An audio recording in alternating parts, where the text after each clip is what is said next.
Como ustedes saben, Juan Carlos es director y fundador de la revista Plan B, ha sido editor general y luego director también de la revista Vanguardia, con una amplia experiencia en el mundo de la comunicación aquí en el Ecuador.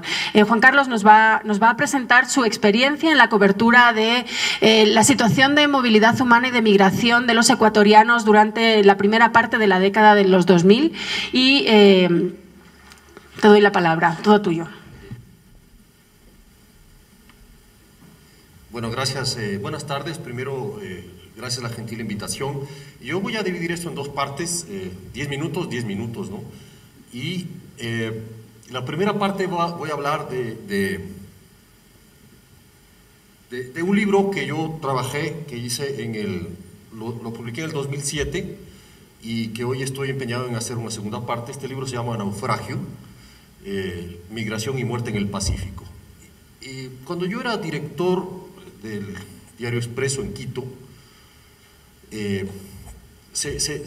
yo trabajé en la primera década de los 2000, del año 2000 en el Diario Expreso, y cuando era director en Quito, como les digo, cubrimos la historia de una manera de las denuncias de los hundimientos de algunos barcos de migrantes, con migrantes ecuatorianos que iban por la ruta del mar, por el Pacífico, desde la costa ecuatoriana hasta las costas de Guatemala, norte de Guatemala, sur de México, y luego el cruce que ellos hacían hacia los Estados Unidos.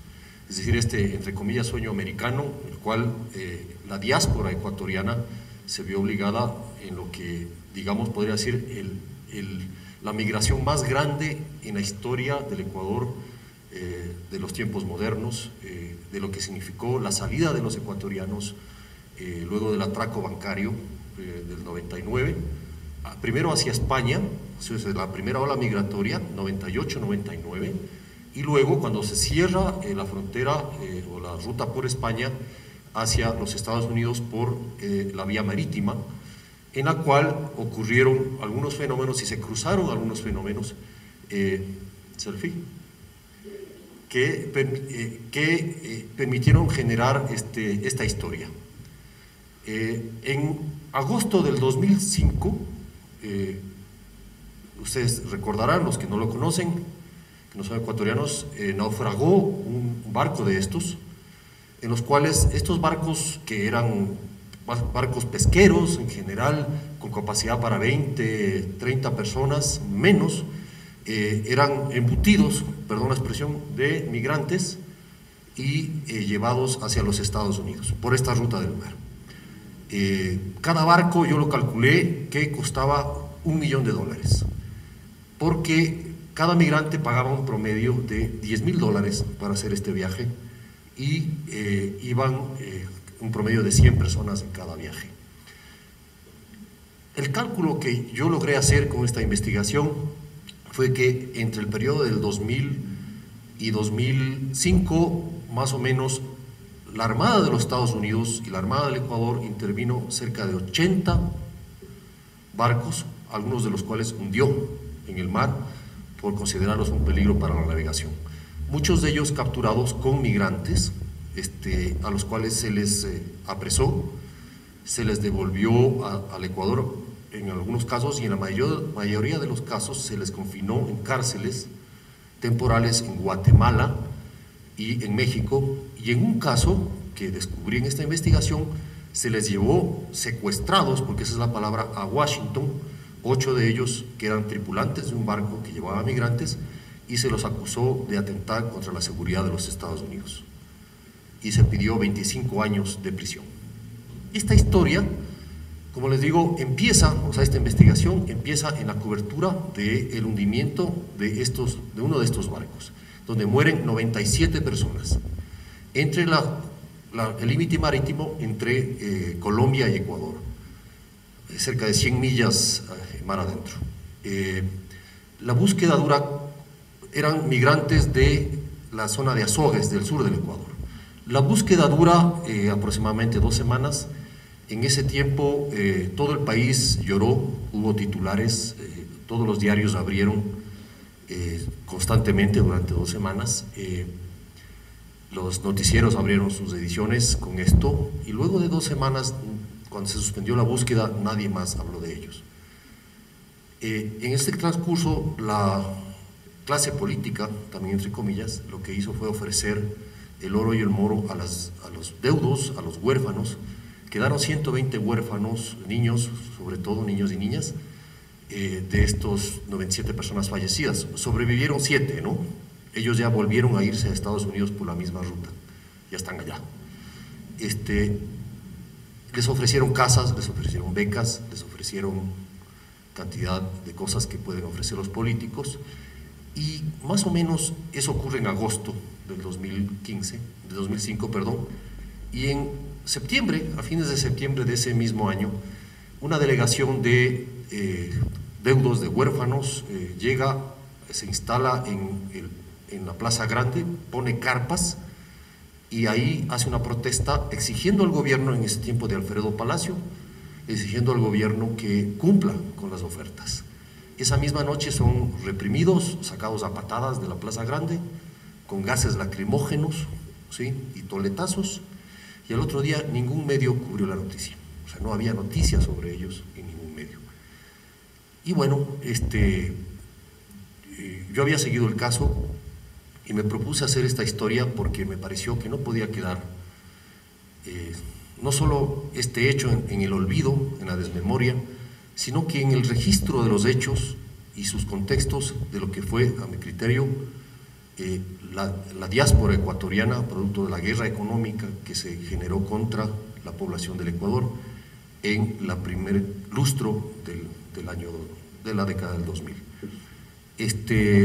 Ahí es que nace este libro que se llama Naufragio, que les comentaba, y que cruza varias cosas. La primera lección de esto fue que el fenómeno migratorio, en este caso, no se podía quedar en el hecho real, en el hecho central de cómo los migrantes estaban yéndose, de por qué se estaban yendo, las causas y los impactos. Había un fenómeno adicional y era el problema de la seguridad de los Estados Unidos. En este mismo proceso de migración, que son llevados por un gran negocio, estos migrantes a los Estados Unidos, en este mismo proceso sucede el hecho de las Torres Gemelas, en septiembre del 2001. En ese momento los Estados Unidos definen que los problemas o las graves amenazas para su seguridad son 3: el terrorismo, el narcotráfico y la migración ilegal. Es decir, el migrante ilegal estaba en el mismo nivel que el terrorista y el narcotraficante. Y por tanto los Estados Unidos, su Consejo de Seguridad Nacional determina y así establece su política de ahí en adelante, de que uno de los peligros centrales, uno de los 3 peligros es la migración ilegal. Y lo que hace Estados Unidos es 2 cosas: generar un acuerdo antidrogas con el gobierno del Ecuador, ¿no es cierto?, y con el apoyo, digamos, con la conveniencia del gobierno del Ecuador desde entonces, crear un anillo de seguridad con los guardacostas de los Estados Unidos, que nace desde la zona de Guatemala hasta casi la zona del mar territorial de Colombia, digamos que en la frontera con Ecuador, un anillo de seguridad de barcos guardacostas.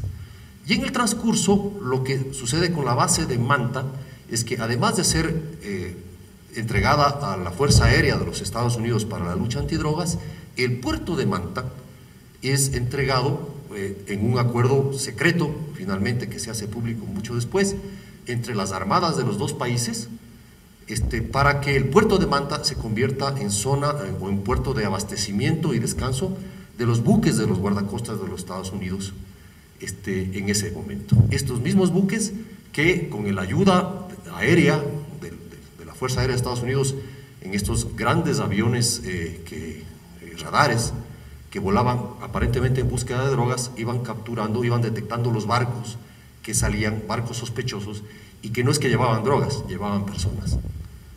Y entonces este fenómeno hace que en este libro yo muestre cómo se relacionan, ¿no?, estas historias, porque finalmente los migrantes ecuatorianos, en su afán por cambiar de vida, por mejorar de vida, por huir de la guerra económica en la que estaban viviendo y de sus necesidades, también son víctimas en su momento de esta política de seguridad que además criminaliza la migración. En el Código Penal de ese tiempo se pone como cómplice de coyoterismo a los familiares y parientes o quien quiera que se quede a cargo de los hijos de los migrantes. Es decir, si una abuelita se queda con los hijos de los migrantes, puede ser considerado cómplice de coyoterismo por apoyar pues esa migración. Y los migrantes eran detenidos, ustedes recordarán, en las carreteras ecuatorianas, en buses, en transportes que eran contratados por los coyotes y eran detenidos en las carreteras ecuatorianas para ser detenidos, es decir, era un crimen la migración, ¿no es cierto? Porque para los Estados Unidos era una amenaza a su seguridad. Este proceso, digamos, duró hasta el 2006 más o menos, en los cuales ya en el 2007 el gobierno ecuatoriano denuncia, el nuevo gobierno, el gobierno de Correa, denuncia este tratado antidrogas que involucraba este tipo de procedimientos con los Estados Unidos, y luego evidentemente las rutas de migración cambian, ¿no? Se mueven por otros lados, se van por Bolivia, se van por Perú, se van por Colombia, etcétera, etcétera, y ya la ruta del mar también se cierra.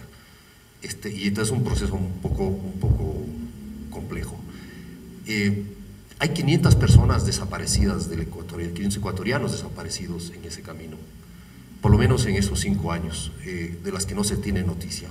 Entre ellos, obviamente, las 97 personas que murieron y otros naufragios en los que desaparecieron personas, como el del San Jorge, el Jorge IV en el 2002, que hasta hoy los familiares pidieron una cita a la asamblea y siguen buscando explicación. Y muchos dueños de barcos que fueron hundidos exigen todavía reparación del gobierno de los Estados Unidos sin poder ser atendidos. Entonces, en este proceso se van vinculando esa relación entre la seguridad de una potencia, la conveniencia de un gobierno, un negocio que finalmente era un gran negocio, imagínense $1 millón por barco, de donde ganaban todos, ¿no?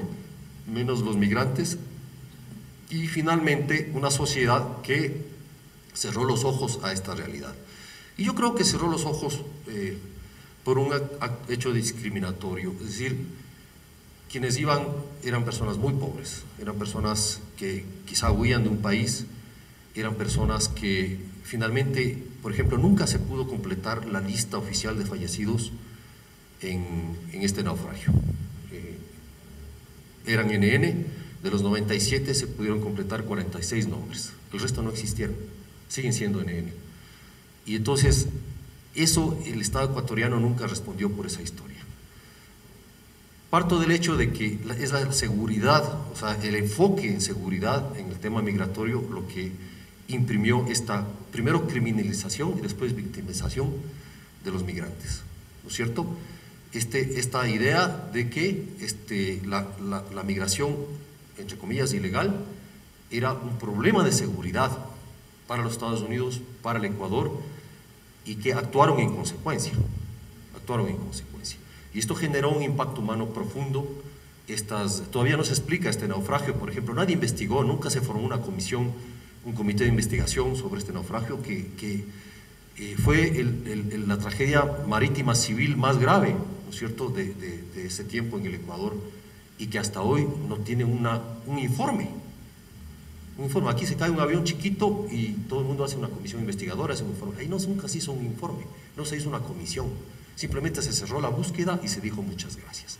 Esto es el tema básicamente porque en el epígrafe del libro yo pongo una frase del gran Ryszard Kapuscinski, cuando él dice: siguen vigentes todas las características de la división entre centro y provincia, conocidas desde la antigua Grecia. Los habitantes del centro no han cambiado ni un ápice, siguen considerándose superiores y amenazados, ya por la inmigración ilegal, ya por el terrorismo, ya por el tráfico de drogas. Finalmente se ven incapaces de comprender a la provincia de la que se puede esperar de todo.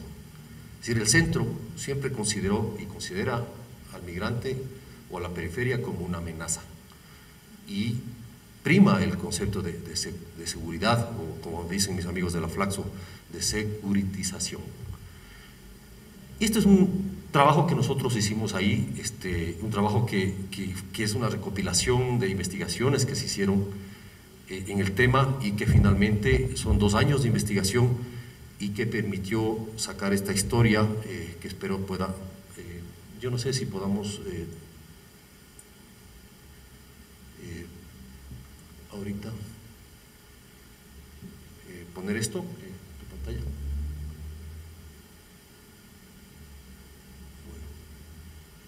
Bueno, no asoma, no es eso. No sé si me puedes ayudar. ¿Ah?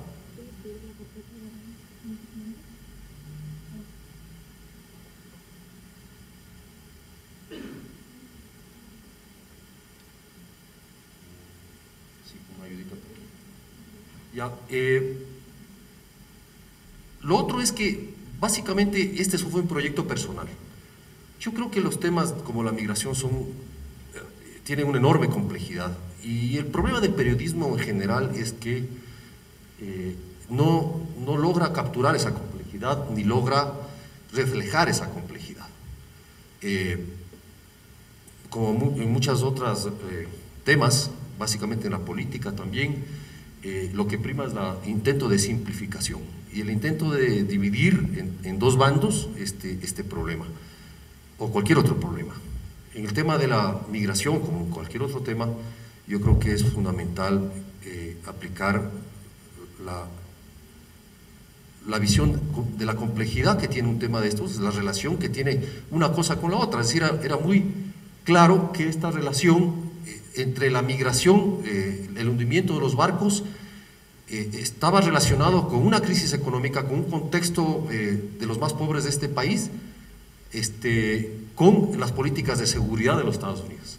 O sea, esa relación había que hacerlo, pero yo no recuerdo un solo reportaje en ese tiempo que hiciera esta relación.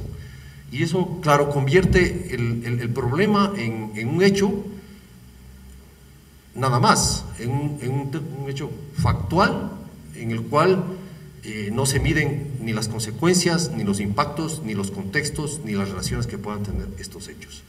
Yo lo que hice en ese momento fue relacionar los hechos, nada más. Ya decía Manolo Sarmiento en el magnífico reportaje documental que hace sobre el tema de Jaime Roldós, o la muerte de Jaime Roldós, que cita a un cineasta cubano que dice: el problema del subdesarrollo es la incapacidad de relacionar una cosa con la otra. Y en periodismo hacemos gala de subdesarrollo, es decir, no relacionamos una cosa con la otra. Relacionar la seguridad, las políticas de seguridad del Estado ecuatoriano en ese tiempo, del gobierno de los Estados Unidos en ese tiempo, fruto de lo que pasó en las Torres Gemelas, ¿no es cierto?, y cómo establecieron o victimizaron o criminalizaron la salida de los ecuatorianos hacia el exterior. Creo que no vamos a poder. ¿Qué pasó? Estaba listo. Bueno, sí, yo creo que si me dan un break el otro punto es el siguiente. Bueno, ya que se arregla eso, para terminar, es el siguiente. También tenemos la migración desde estas lógicas, ¿no es cierto?, en las cuales el tiempo político quiere imprimir sobre la sociedad. Y el periodismo refleja o busca reflejar ese tiempo, esas agendas políticas. Yo había escuchado una vez un connotado periodista ecuatoriano decir en un programa de radio que todo lo malo nos viene de Colombia.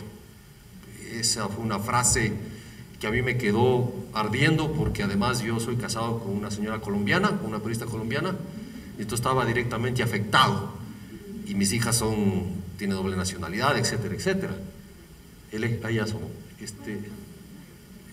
No.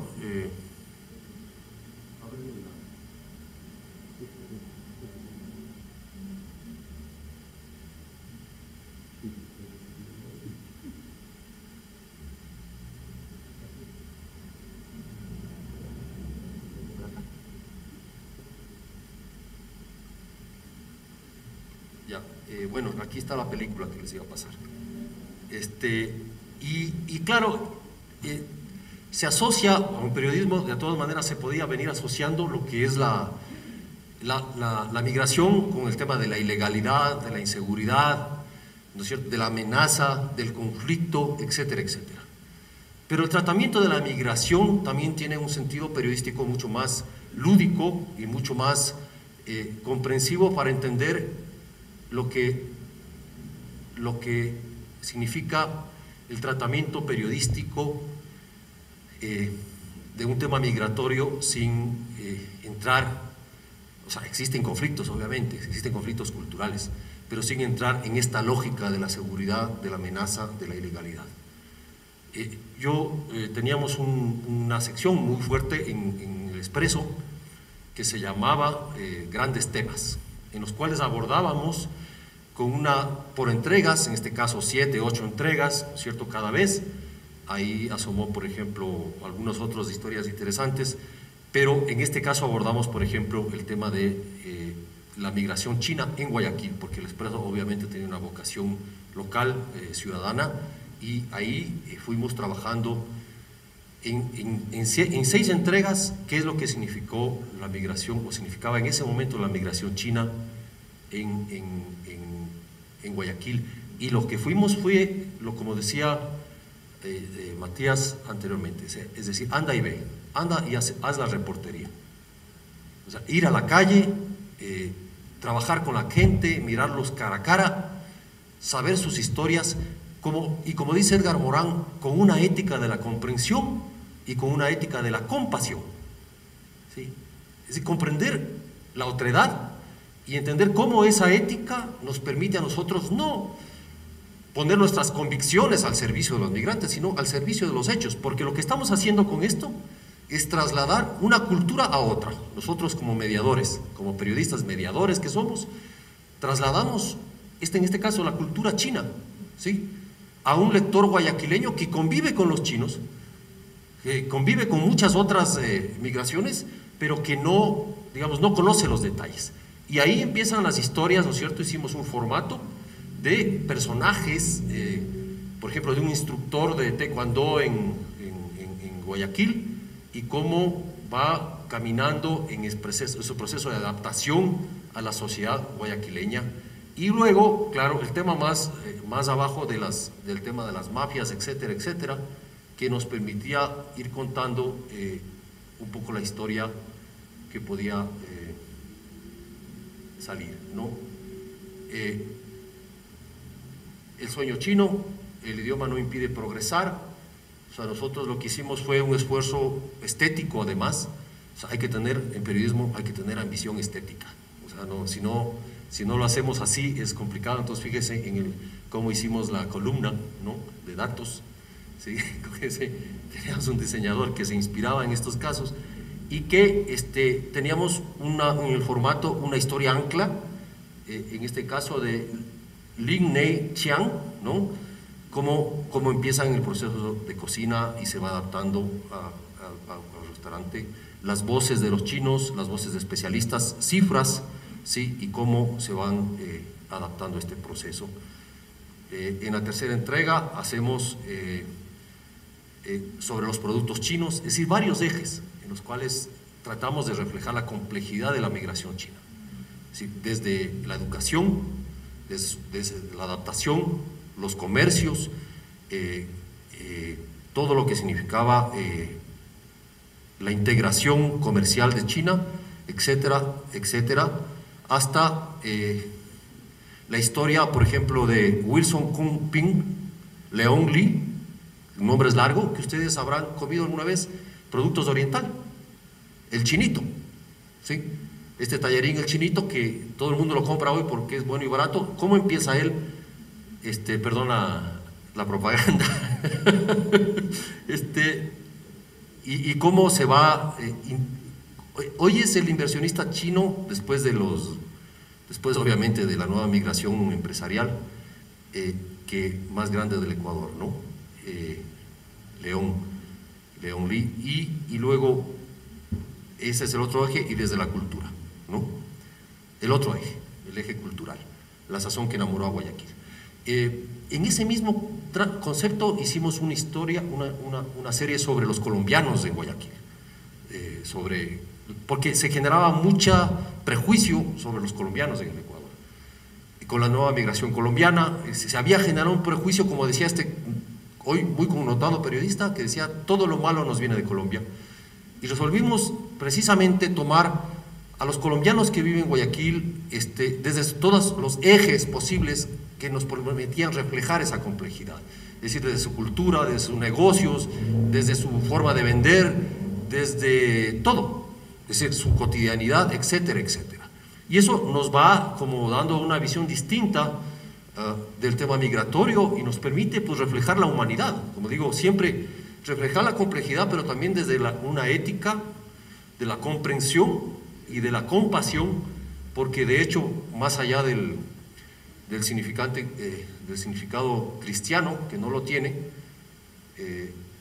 o que no lo limita, digamos, la ética de la compasión nos permite ponernos en los pies de personas que en realidad tienen que caminar, irse de un lugar a otro en la vida, y es un trago difícil.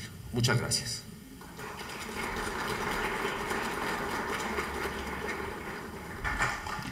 Muchas gracias a Juan Carlos, que solo se pasó 5 minutos. Y quien nos estuvo hablando sobre las tensiones que existen entre el periodismo y ese deseo de simplificar la realidad con la necesidad de comprender la diversidad en esas migraciones y cómo las respuestas pueden venir tanto de la investigación, de ese libro, esa experiencia en la cobertura, ¿no?, de la diáspora ecuatoriana saliendo de un Ecuador que vivía unas situaciones complejas, y también cómo se puede responder desde la cobertura cotidiana, desde lo diario, desde lo local. Ahora quiero agradecer la intervención de Gabriela Ruiz. Gabriela es comunicadora estratégica y administradora pública por la Universidad Autónoma de Baja California. Su trabajo lo ha realizado como docente e investigadora en comunicación social, políticas públicas, gobierno electrónico y el fenómeno migratorio en la frontera México-Estados Unidos. Gracias, Gabriela. Y bien, el día de hoy les voy a presentar un resumen de los hallazgos que llevamos a cabo después de revisar 15 años de publicación en Diario Comercio.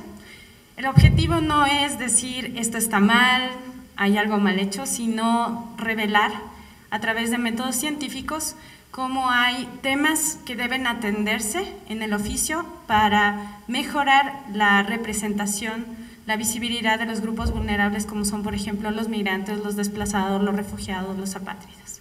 Bien, en la primera imagen, les pido por favor que dirijan su imagen, sus ojos, perdón, acá a la pantalla.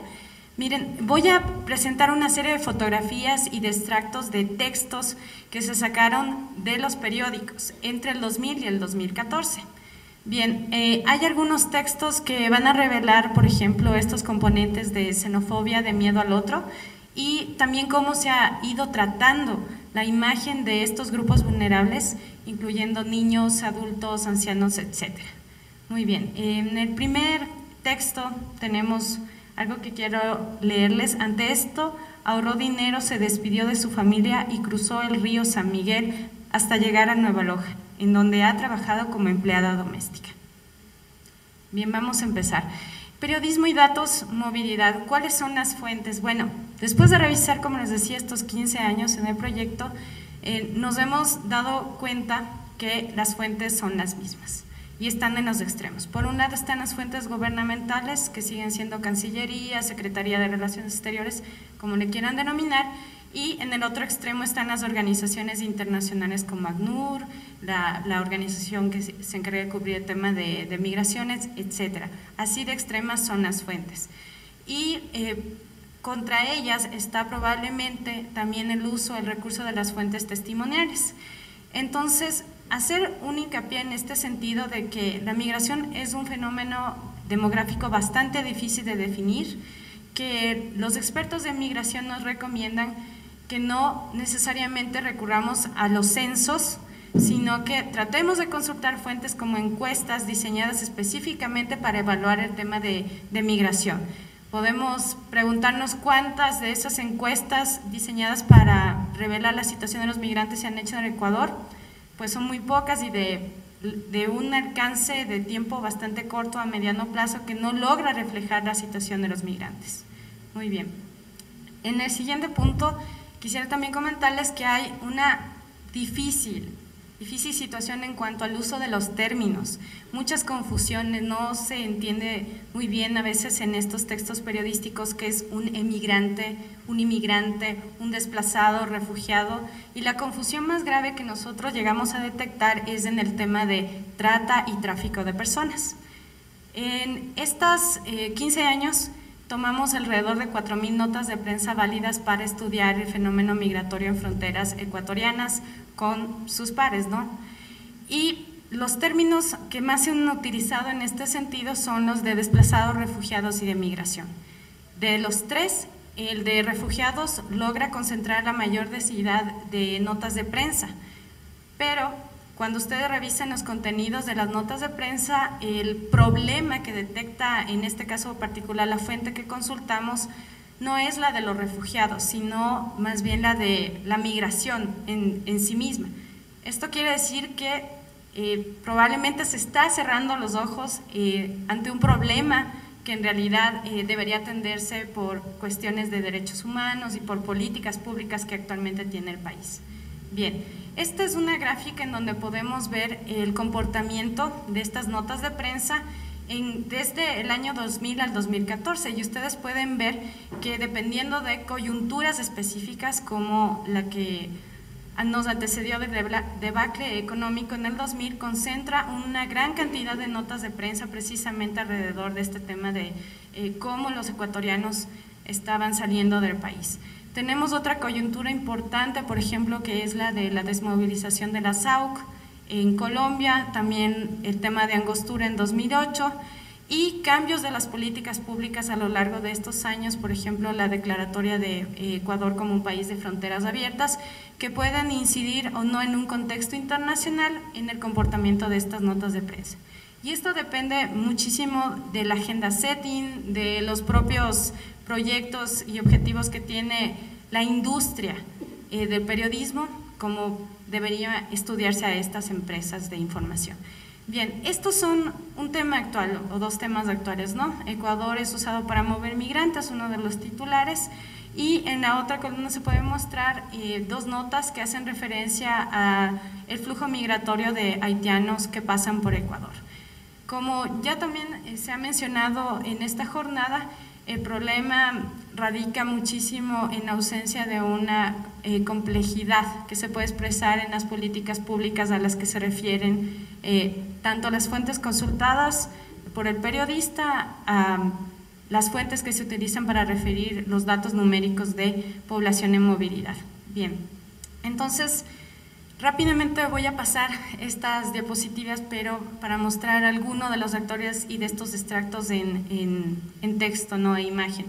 El primer titular nos dice: la cultura del silencio y el terror impera en la frontera. Esto lo dice la Iglesia. El territorio sucumbíos, y uno de los datos que se recalcan es que no hay estadísticas. Esta es una nota del 2004. Bien, otro de los titulares nos da información acerca de las fuentes y de los números, y como antes comentábamos, siempre las fuentes son oficiales o gubernamentales, y ahí tenemos sobre todo desde el 2008 hacia adelante, hacia 2014, una presencia fuerte de la entrega de información por parte de la Cancillería y de la Dirección de Refugio.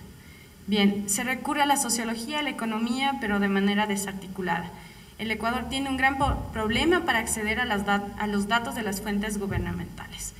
Es importante comentar que en países como México, los primeros que consultan las fuentes de transparencia son los propios periodistas, y ellos acceden a este tipo de información a través de los recursos públicos como del Instituto Federal de Acceso, y también tienen organizaciones o institutos como el Nacional de Migración, a través de los cuales, por ejemplo, durante muchos años se pudo saber más sobre el flujo de ecuatorianos hacia Estados Unidos, fuentes extranjeras.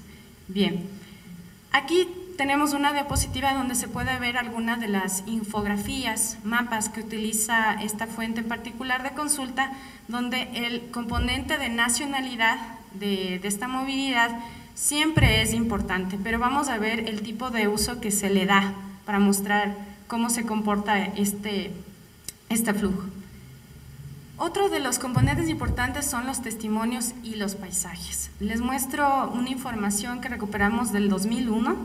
Los titulares dice, por ejemplo, en esta primera imagen, los indios amazónicos están en la indigencia, pero toda la nota de prensa, el cuerpo, trata sobre los refugiados, en Sucumbíos precisamente.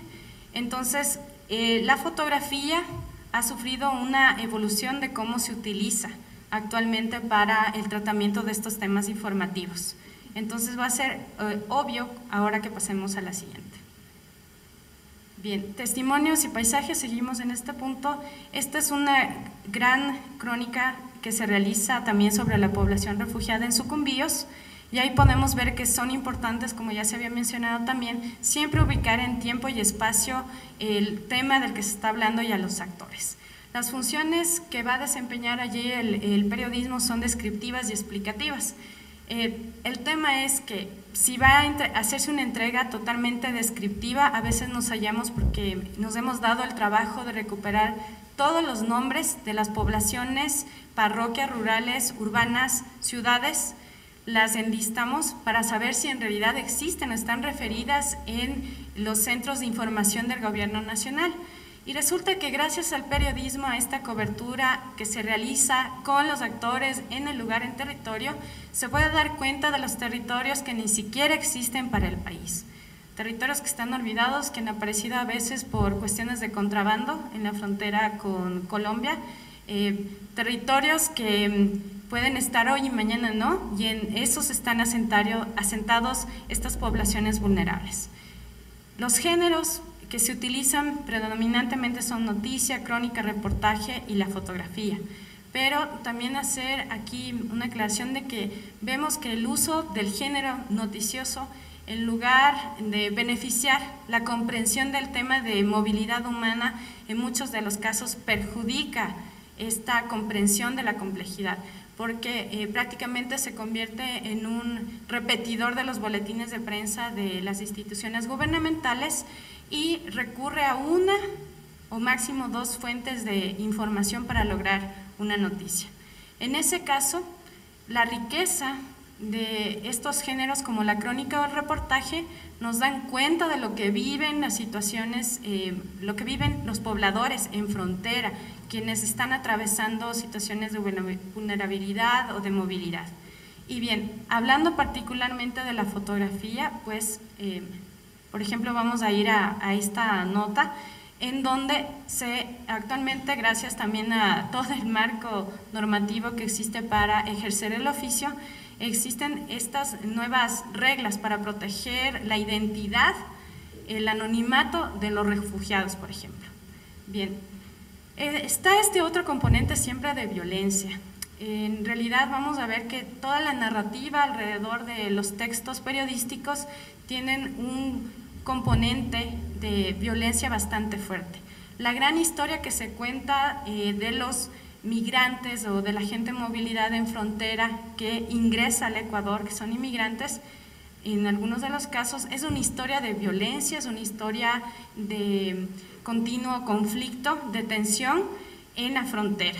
Esto refuerza ya algunas cosas también de las que hablamos esta mañana, en donde la lectura se hace por parte de lectores que viven en una capital y hacen una lectura de un conflicto en frontera, algo que parece muy lejano, lectores que predominantemente suelen ser de género masculino y tratan de acercarse a lecturas, por ejemplo, de temas como los que vemos sobre cómo se afecta a las mujeres, y también estamos viendo una lectura desde fuera, porque muchas de las veces también se utilizan los boletines de prensa que llegan desde agencias internacionales o desde otros países vecinos como Colombia y Perú, y se lo retoma en la prensa nacional. Bien, en este particular dice cuatro delitos afectan a la frontera sur Dice, sobre esta problemática es necesario el intercambio de información en tiempo real. En un operativo reciente en Sullana encontramos a 4 ecuatorianas y una colombiana prostituyéndose sin documentos. Al parecer su acceso es muy sencillo, mencionó el fiscal peruano. Esto es lo que logra recuperar también la prensa. Uno de los riesgos que corríamos era que violaran a nuestras hijas, menciona el titular de la siguiente nota. Personas nos decían que los colombianos llegaron a robar. Así como estos testimonios, vamos a encontrar varios de los pobladores ecuatorianos haciendo referencia de cómo se sienten frente a la presencia de los otros. Bien, este es otro titular. Se ve ahí otro tratamiento diferente al de las fotografías del 2001. Y bien, algo más para hablar sobre el tema de exactitud. El siguiente texto rescata en realidad una descripción del paisaje en Sucumbíos. Quiero decirles que alrededor de la lectura del tema de migración lo que vemos es el problema de homogenizar todo, las poblaciones migrantes, la movilidad, los refugiados, absolutamente todo, ¿no? Y eso nos quita mucho de la riqueza y también de entender de dónde vienen, hacia dónde van, eso también ya lo mencionaron en la primera conferencia. Y bueno, para ir cerrando esto, también coincido en el punto de la ética. Hay un hallazgo bastante relevante en esta revisión de la información y es que de todas las notas de prensa revisadas tenemos un cierto número de periodistas contados que gracias a que ellos tienen un compromiso firme con los temas es que se ha logrado dar seguimiento a los temas de movilidad. Entonces se nota cuando el ojo, la sensibilidad del periodista en particular logra rescatar información, por ejemplo la de este mural en una escuela de Sucumbíos, y recupera esto para que los lectores en la ciudad, los que están lejos del lugar donde se está llevando a cabo, puedan acercarse a esta situación. Además que los relatos sobre las actuaciones, por ejemplo, de las organizaciones de la sociedad civil o de la iglesia, que es bastante relevante también en migración, se rescatan, sí, pero de una manera tan corta, quizás se pierden entre las cuartillas que se escriben para cada nota de prensa, y esto es, a veces se pierde la riqueza también de todas las iniciativas de las organizaciones de la sociedad civil. Y bien, hay algo también bastante dirigido, una capacidad de conmoverse en especial con los grupos vulnerables como la de los niños. Y bueno, para finalizar les quiero dejar con esta imagen. Hay un miedo probado al extranjero, al otro, al que es diferente. Tenemos toda clase de connotaciones, de textos, de afirmaciones, de imágenes, en donde la pobreza, la enfermedad, la violencia se le atribuye a los que vienen desde afuera. Y pueden ser colombianos, pueden ser haitianos, pueden ser cubanos. Aparentemente, después de leer estos discursos periodísticos, son los otros los que traen la maldad, la enfermedad, la pobreza, los robos, los homicidios a nuestro territorio. Y coloqué la imagen de Nosferatu de 1922 porque son precisamente también las bases con las que se puede deconstruir ese discurso cinematográfico, pero en este caso que nosotros lo consumimos a diario en ciertos textos periodísticos que podemos leer, ¿no? Y les leo este texto chiquito que estaba junto a la foto. El ingreso de colombianos no era riguroso. Un oficial de policía del destacamento prefirió no identificarse, explicó que debería modificarse el convenio migratorio con Colombia. El objetivo es establecer la identidad de quienes llegan de ese país apenas pisan suelo ecuatoriano porque nadie les pide ningún documento personal. Aquí tenemos imágenes e información sobre el Hotel Hernán, que está en el centro histórico. El pie de foto es importante, dice: una vez a la semana los médicos del Ministerio del Interior realizan chequeos a los huéspedes, ¿no? Aquí tenemos largas filas de extranjeros en Ibarra para solicitar el refugio. Esta nota nada más también para aclarar que otra de las confusiones es pensar que las fronteras están en el límite fronterizo, donde se supone que se acaba Ecuador y empieza Colombia, donde empieza Perú, pero que nosotros tenemos problemáticas que atender y que se reflejan en otras localidades. Sin embargo, cuando la lectura se hace desde un medio, entre comillas, nacional, centralista, de la sierra, se percibe de otra manera. De hecho, una de las personas que es consultada sobre el tema en Ibarra dice: no todos ven bien estas iniciativas. El gobierno sigue abriendo las puertas a todo el mundo. Ahora hay gran cantidad de colombianos, cubanos y haitianos, comenta Mary Ortiz mientras cruza cerca de la fila de extranjeros. Aquí, por ejemplo, en este titular, 12 ciudadanos de Colombia fueron asesinados en Quito entre noviembre del 2010 y septiembre. Pero si ustedes se fijan en la gráfica sobre homicidios, en todo el país se reportan aproximadamente 1000 homicidios, pero son los 12 ciudadanos colombianos que son parte, ¿no?, de este titular o que mueven toda la información. Justamente en este periodo es cuando vemos una mayor cobertura sobre asesinatos o homicidios relacionados al componente de nacionalidad. Y bien, para finalizar esta parte, igual hacer hincapié, creo que en eso coincidimos con el primer panelista, tenemos que hacer el esfuerzo de relacionar beneficios y costes, de dónde vienen, hacia dónde van estas personas de movilidad. Superar el tema de lo obvio y de lo irreal, lograr una explicación que puede a veces darse a través del conflicto. Me parece muy relevante lograr rescatar las experiencias culturales, por ejemplo, la de los pueblos, por ejemplo, pastos, los indígenas como los Agua, que ellos tienen territorios que están mucho más allá de la línea fronteriza y que, bueno, depende muchísimo de este compromiso ético que asumimos tanto como periodistas, pero también como profesionales de la comunicación. Muchas gracias.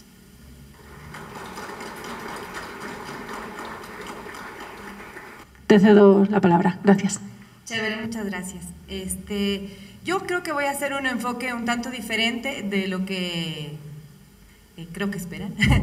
Es decir, prefería hacer como un desglose de cómo es que se hace la producción de la comunicación. Un poco abusando de esto, que cuando uno ha trabajado en medios de comunicación tiene como una mirada desde esta vereda, pero cuando hace comunicación institucional y se encuentra en instituciones como la que hoy me encuentro, que es la Defensoría del Pueblo, estás desde la otra vereda, un poco mirando y pujando para colocar temas que tienen que ver con los derechos humanos y con las personas. Para hacer este análisis yo me he preguntado primero, ¿quién está detrás de la producción de información? ¿No es cierto? ¿Quién es la persona que está detrás de los teclados o de la cámara? Y rápidamente nos damos cuenta que son seres humanos. Es decir, a veces pensamos que los periodistas podemos ser seres de ahí abstractos, que estamos como con una mirada acá desde el aire fotografiando la realidad, pero la verdad es que sí, somos personas que estamos haciendo comunicación, que somos seres sociales, que somos producto de una determinada formación, de una posición de clase, de una identidad de acuerdo a los entornos familiares, educativos, sociales, universidades públicas, privadas. Todos estos factores nos hacen, nos determinan como personas y esto sin duda determina los ojos con los que abordamos la información. El otro punto es desde dónde estamos comunicando, quienes estamos en las instituciones o quienes están en los medios de comunicación, estamos ejerciendo la comunicación de alguna manera de acuerdo a la personalidad o identidad de la institución o el medio en el cual estamos trabajando, ¿no? Los medios de comunicación tienen su propio estilo, su propia línea, su propia personalidad. Y por lo tanto, cuando nosotros hacemos una cobertura informativa, por ejemplo, nuestros ojos van a tener esta carga de la mirada que tiene nuestro medio, ¿no? Yo hace mucho tiempo, cuando todavía ejercía el periodismo, trabajaba en Radio La Luna. Quien la conocía, nosotros nos especializábamos en sátira política. Entonces, cuando nosotros íbamos a una cobertura, posiblemente nuestros oídos estaban adaptados para oír dónde estaba el punto clave de la declaración o de la vocería para hacer la sátira política. Teníamos una intencionalidad como un medio de comunicación porque teníamos una línea específica. Y así ustedes podrán encontrar varios tipos de ejemplos. Otro tercer elemento es cómo comunicamos. Sin duda, quienes son los profesionales de la comunicación han pasado por la formación, saben sobre redacción, sobre ética, sobre géneros, contextos sociales, políticos, sociología de la comunicación, psicología de la comunicación.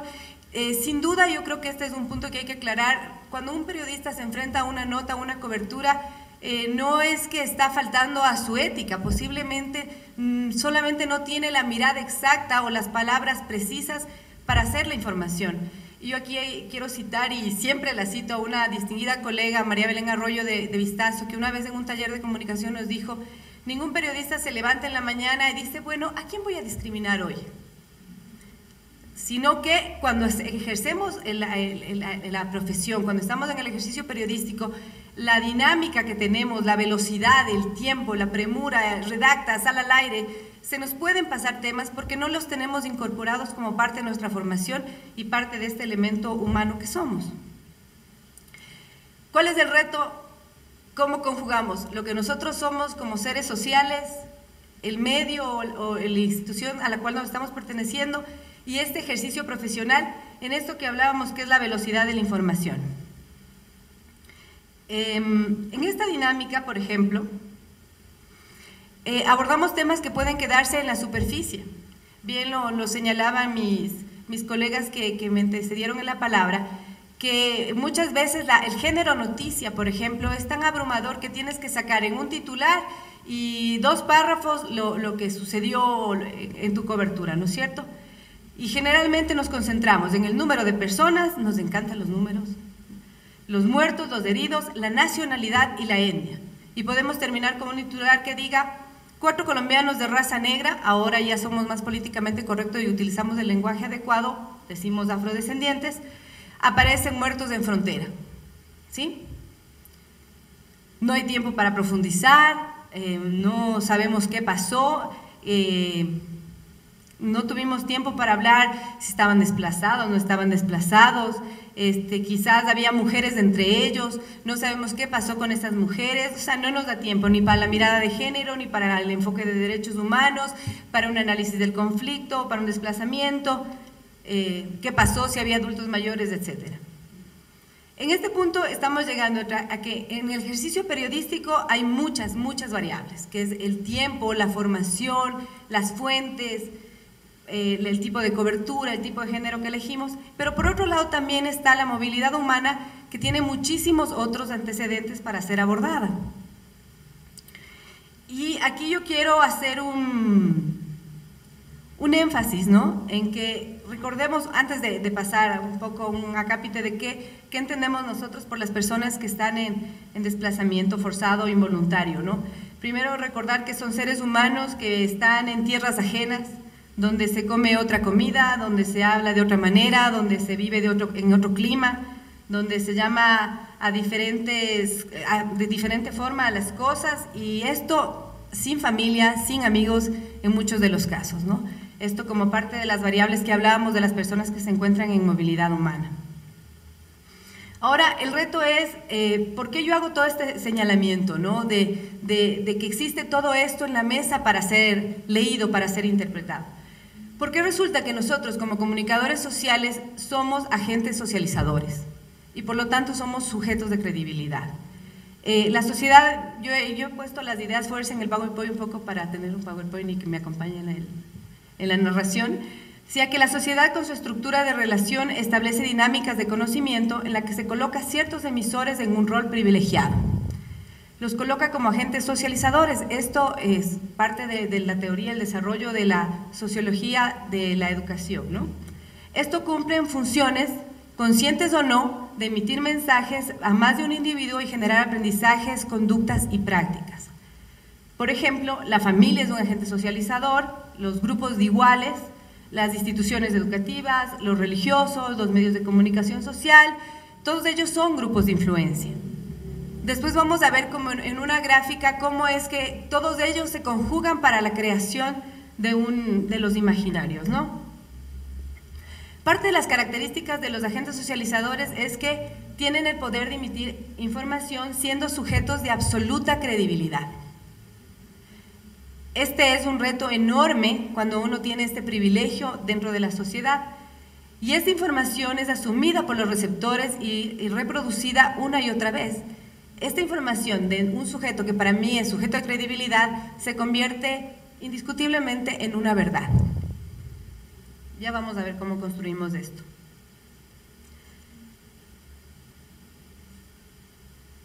No voy a entrar al detalle de la importancia y relevancia que tienen los medios de comunicación. Nosotros mismos somos parte de lo que significan las redes sociales, la televisión, la prensa escrita. Bien, oiremos un comentario en nuestras casas, no sé, de cualquier noticia, ¿no? Se accidentó ciudadano estadounidense en las Islas Galápagos, ¿no es cierto? Quizás no tenemos ningún tipo de detalle, pero se va a hacer comentario de sobremesa y seguramente alguien va a preguntar, ¿pero dónde oíste? No, es que oí en la televisión, no, es que leí en el periódico. Eso es una verdad.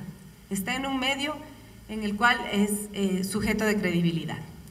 Entonces yo aquí me he permitido hacer un cuadrito ahí que medio me inventé de cómo es que opera la construcción de imaginarios, ¿no es cierto? Cómo es que nosotros de una noticia que parecería ser irrelevante podemos terminar siendo verdades absolutas en la sociedad. Entonces, si ustedes me siguen en las bombitas, digamos que en un medio de comunicación, sea radio, televisión, no sé, me permito tomar el nombre, no sé, de Radio Sucumbíos, ¿sí? Pues solo por poner un ejemplo con respecto a los colegas de la radio. Digamos que están llegando a un alcance poblacional de, no sé, 5,000 personas, por poner un número, ¿no? En esta emisora llegó un boletín de prensa que quizás fue enviado por la Policía Nacional o por alguna otra entidad, en la que se titula 6 delincuentes fueron detenidos, 2 colombianos y un afrodescendiente. ¿Cierto? Sigue la nota. Resulta que entre esas 5,000 personas escucharon un profesor, escuchó, y yo he puesto aquí la mamá de Julia un poco pensando que Julia es como la receptora principal, ¿no? Y todos los otros son sus fuentes de información. Escuchó la mamá de Julia, escuchó el párroco de la iglesia, escuchó el esposo de Julia, ¿no es cierto? Después, cuando se va transmitiendo el mensaje que hemos escuchado, resulta que el profesor le contó en su aula a sus alumnos y resulta que ese día tuvo 4 clases con 50 estudiantes, entonces alcanzó a unas 200 personas más. Después la mamá de Julia tuvo una reunión, estuvo en una reunión familiar, digamos que alcanzó a unas 10 personas más. Y estas 10 a su vez transmitieron el mensaje en sus propios espacios o en sus propias familias. El párroco de la iglesia era domingo, entonces ese día habló sobre la noticia, comentó este hecho lamentable y no sé cuántas personas pueden estar en un domingo 11 de la mañana, ya en unas 500 personas, un párroco tranquilamente puede referirse a 1,000 personas en un día, ¿sí? Y después el esposo de Julio le reforzó. Entonces resulta que Julia escucha esta información contada por su maestro, escucha contada por su mamá, escucha contada por el párroco, escucha contada por su esposa, por su esposo, no tiene por qué dudar de la fuente de información. Por lo tanto, asume que 6 delincuentes fueron detenidos, 2 colombianos y un afrodescendiente. ¿Sí? Julia resulta que también es profesora en la noche y vuelve a transmitir el mensaje a todos sus estudiantes. ¿Sí? ¿Cuál va a ser después del comentario cuando yo tengo un titular en estas manos? ¿Ya ves? Ahí están los colombianos, siempre involucrados en la delincuencia. Es que yo no sé para qué abren las fronteras, si es que solo nos trae la delincuencia, solo nos trae la violencia, etcétera, etcétera, etcétera. Y todo desde la lógica que nos contaba Gabriela de cómo miramos al otro, ¿no? Y cómo hemos construido imaginarios sobre el otro. Entonces, este proceso que hemos analizado así brevemente, un poco lúdicamente, es una construcción de opinión pública. Así es como construimos los consensos sociales, así es como construimos los imaginarios de la opinión pública, ¿no es cierto? A través de procesos interactivos entre individuos y los individuos hacen la colectividad y de repente tenemos verdades absolutas respecto a los otros y no se diga si a eso le agregamos las bromas, ¿no es cierto? Negro corriendo, negro ladrón y todos nos parece súper chistoso y resulta que cuando generamos un titular así lo asociamos con la bromita y hemos creado un estereotipo respecto a un ciudadano o una ciudadana. Por lo tanto, el reto sin duda para quienes hacemos comunicación social sí está en cuidar las palabras, las imágenes, cómo las elegimos, porque a través de las palabras que elegimos, a través de las palabras de las imágenes que decidimos utilizar, estamos creando verdades para la gente, ¿sí? Y estamos determinando hechos y estamos determinando sujetos. Entonces ahí yo me hacía la pregunta que quizás no nos dijeron que también que teníamos que preguntar eso cuando redactábamos. A nosotros nos enseñaron que hay preguntas como el quién, el cómo, el qué, el dónde, el cuándo. O sea, un lead perfecto tiene que tener por lo menos las 5 Ws, las 5 preguntas de rigor para poder tener la descripción de la información. Pero yo digo, ¿qué pasa si es que nos hacemos otras preguntas adicionales al qué, cómo, cuándo, dónde, ¿no? Como por ejemplo, ¿quién era el sujeto de la noticia? ¿Quiénes eran las personas? ¿Cómo se llamaban? ¿Hijos de quiénes eran? ¿Cómo así andaban por acá, no? Y después preguntarnos, cuando nosotros vamos a titular o cuando vamos a decidir dar una información, ¿es necesario poner énfasis en las cifras? ¿Realmente es necesario? ¿O es necesario, o cuándo es necesario, hacer énfasis en la nacionalidad, en la etnia, o si es posible otro enfoque? Les pongo otro ejemplo. Si yo titulo, fueron detenidos 6 presuntos delincuentes, 2 de ellos colombianos y un afrodescendiente, el ejemplo que habíamos visto en la construcción de la opinión pública, ¿no es cierto? Al parecer es un titular con ciertos detalles, pero que a la larga tiene un impacto serio en la reproducción de estereotipos y que están arraigados respecto a las personas extranjeras y las personas afrodescendientes. Yo me pregunto, ¿cambiaría mucho mi nota? ¿Estaría yo faltando a la verdad? ¿No estaría siendo rigurosa frente a la realidad si digo, fueron detenidos 6 presuntos delincuentes, la policía investiga los hechos? Un poco el ejemplo que nos ponía Gabriela, ¿no? De los 12 colombianos que aparecían en el círculo de violencia, de entre 1000. ¿Era necesario hacer un énfasis en la nacionalidad que tenían ellos o no? ¿Me aporta o no me aporta? ¿En qué contribuyo yo a la construcción de ciudadanía o a la construcción de la noticia? ¿Sí? Y finalmente, solo dejarles de ahí con la inquietud de que el reto es que sí es posible o no cambiar la manera en que abordamos las noticias, la información. Si bien no hay tiempo en muchos, por la dinámica misma de la información, de hacer una profundización en la investigación, o sea, es un privilegio a los periodistas que pueden hacer periodismo investigativo y que se dan el tiempo, que esto es un gran esfuerzo personal y un gran esfuerzo profesional, el poder tener el tiempo y la paciencia de querer saber qué hay más allá. Pero la lógica, el día a día, la cotidianidad, no necesariamente es a ese nivel de profundidad. Por lo tanto, hasta la frase más pequeñita que termina siendo un meme en las redes sociales, tiene una trascendencia y tiene un impacto en la sociedad que estamos construyendo.